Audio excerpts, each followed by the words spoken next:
अस्सलाम वालेकुम नाज़रीन, मैं हूं आपका दोस्त समीर इशाक और आप देख रहे हैं उर्दू सफ़र।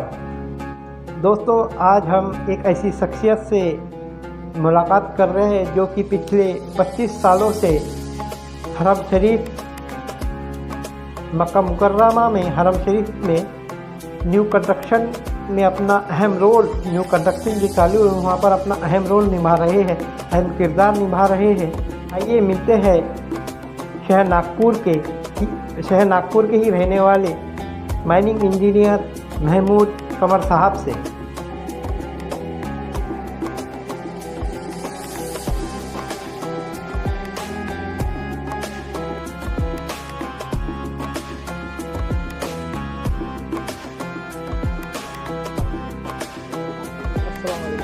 वालेकुम अस्सलाम वरहमतुल्लाहि वबरकातुहू।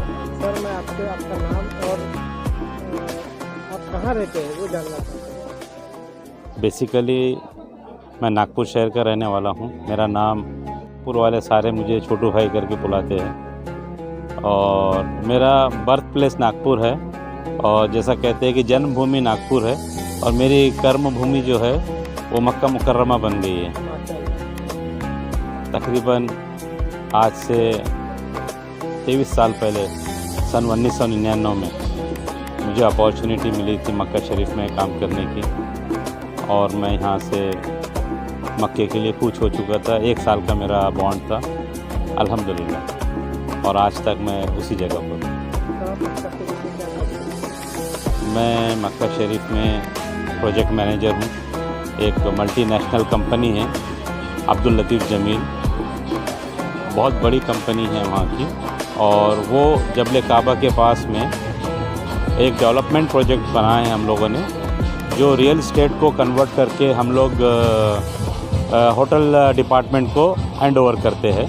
तो ये 20,000 रूम्स का प्रोजेक्ट है। एक देखा जाए तो एक टाउनशिप होगी कहलाएंगी और एकदम 400 मीटर की दूरी पर है जो मक्का मुकर्रमा से। सर, आपका सफ़र यहाँ से वहाँ तक कैसा रहा? देखिए, मैं रामदेव बाबा इंजीनियरिंग कॉलेज का पास आउट हूँ 92-93 बैच का, और उसके बाद में मैंने 2 साल मुरपार में माइनिंग इंजीनियरिंग का जॉब किया। उसके बाद वहाँ से 3 साल के बाद में मैं कन्हान एरिया गया, वहाँ पर माइनिंग इंजीनियरिंग का जॉब किया WCL में। फिर उसको मैंने रिज़ाइन करके फिर नागपुर आया।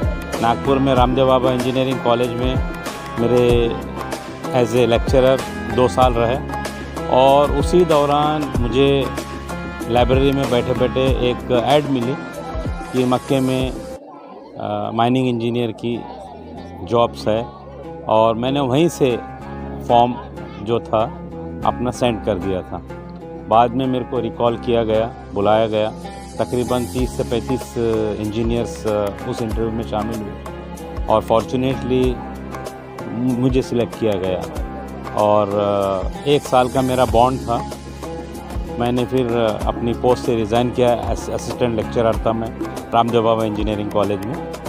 वहाँ से रिज़ाइन करके मैं मक्के के लिए 1 साल की जॉब के लिए गया। लेकिन अल्हम्दुलिल्लाह आज 28 जनवरी 1999 मेरा डेट ऑफ जॉइनिंग था और आज तक मैं उसी कंपनी में कायम हूँ और उसी जगह पे मक्का मुकर्रमा में। बैतुल्लाह को जो अगर नया बन रहा है जी, आपने अपनी आंखों से बनते देखा है, अपने हाथों से बनाया है, कैसा लग रहा है आपको? कैसा लगता है आपको पल, वो नज़ारा? खाने काबा की जो दोबारा से जो तामीर हुई है और एक्सटेंशन जिसको कहा गया है कि शामिया एक्सटेंशन करके प्रोजेक्ट था, वो किंग अब्दुल्ला की हयात में रखा गया था और माशाल्लाह बहुत फास्ट डेवलपमेंट हुआ है वो। उसी के साथ साथ पूरा सामने का जो हरम का जो फेस था वो पूरा डिमोलिश करके रिकंस्ट्रक्ट करके तवाफ़ का एरिया इतना बड़ा कर चुके हैं कि at least at a time 1 lakh लोग तवाफ़ कर सकते हैं। और बिना किसी, इसके पहले ऐसा था कि हज का जब तवाफ़ होता था, तवाफ़ ज़ियारा जिसको बोलते थे, जो हाजियों के ऊपर में फ़र्ज़ था, उस दौरान काफ़ी धक्का मुक्की होती थी। कई लोग क्रश हो जाते थे, स्टैम्पेड हो जाते थे। लेकिन आज की तारीख में जब से वो हरम वसी हुआ है और तवाफ़ का एरिया जब से वसी हुआ है माशाल्लाह ऐसी कोई चीज़, कोई अप्रिय दुर्घटना जो है वो नहीं घटी। और अभी भी इन द कंस्ट्रक्शन स्टेज है और उसका जो एक विज़न बनाया है सऊदी गवर्नमेंट में, that is 2030 is a completion date for हरम एक्सटेंशन। और तब का नज़ारा कुछ और होगा जो अभी डेवलपमेंट में। कितना हाजी एक साथ वहाँ पर नमाज़ पढ़ सकता है, तवाफ़ कर सकता है? देखिए हरम के टोटल बनने के बाद में तो दुनिया की तो सबसे बड़ी मस्जिद है ही वो। ऐसा तो कोई गिनीज़ वर्ल्ड रिकॉर्ड में इस चीज़ का नाम शामिल नहीं होता, लेकिन जिस पीरियड में मैंने देखा हूँ कि 20-20, 25-25 लाख लोग जब हज के दौरान एकत्र होते थे एक जगह पे, तो 25 से 30 लाख लोग एक साथ मस्जिद हरम में नमाज़ पढ़ते थे। मैं 23 साल से ये मंज़र देखता आ रहा हूँ और अल्लाह ने मुझे मौका दिया था। तकरीबन मेरे भी इस 23 साल में गिना तो नहीं मैंने, लेकिन 18-19 तो हज हो चुके हैं अल्हम्दुलिल्लाह। मेरे 2 बच्चे हैं, दोनों की पैदाइश मक्के की है, समझे, दे आर बॉर्न इन मक्का। और एक हॉस्पिटल नूर में पैदा हुआ है जिसका जो जबले नूर के नीचे में, इसलिए उसका नूर हॉस्पिटल नाम दिया है।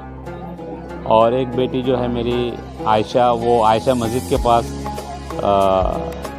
हॉस्पिटल में पैदा हुई है, तो इसलिए हमने भी उसका नाम आयशा रख दी। इस तरीके से मेरा सफ़र वहाँ पर अभी भी जारी है। हम सब लोग फैमिली के साथ में वहीं रहते हैं। नागपुर के बच्चों को और मुस्लिम बच्चों को क्या देना चाहेंगे? देखिए मैं बच्चों को यही बोलता हूँ कि टैलेंट अपना ना गवाओ, टैलेंट और स्टडी दोनों एक साथ कायम रखो और अपॉर्चुनिटी की ये करते रहो, चेक करते रहो आपको कहाँ।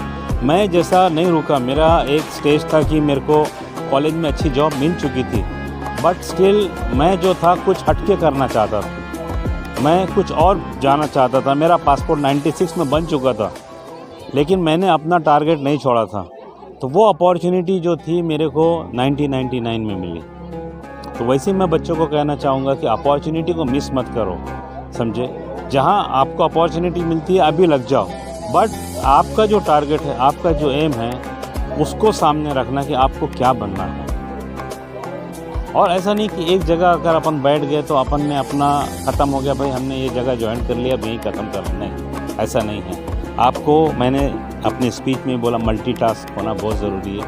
क्योंकि आज मैं अगर एक ही जॉब पे रहता या एक ही टास्क पे रहता तो 3-4 साल में मैं वहाँ से एक्सकेवेशन ऑफ जबल काबा जो था वो ख़त्म करके मैं नागपुर आ सकता था। लेकिन बाद में मैं होटलिंग फील्ड में गया, होटल मैनेजमेंट में गया, सेफ्टी सिक्योरिटी मैनेजमेंट में गया, फैसिलिटी मैनेजमेंट में गया। तो ये सारी चीज़ें आपको मल्टीटास्क करके एक ये करती है। एक ज़रूरी नहीं है कि आप सिर्फ एक डिग्री लेके बैठ गए हैं, तो दैट इज़ नॉट सफिशेंट। मैं बोलूँगा आपकी काबिलियत, आपकी स्मार्टनेस कहाँ आपको लेके जाएंगी आपको पता नहीं।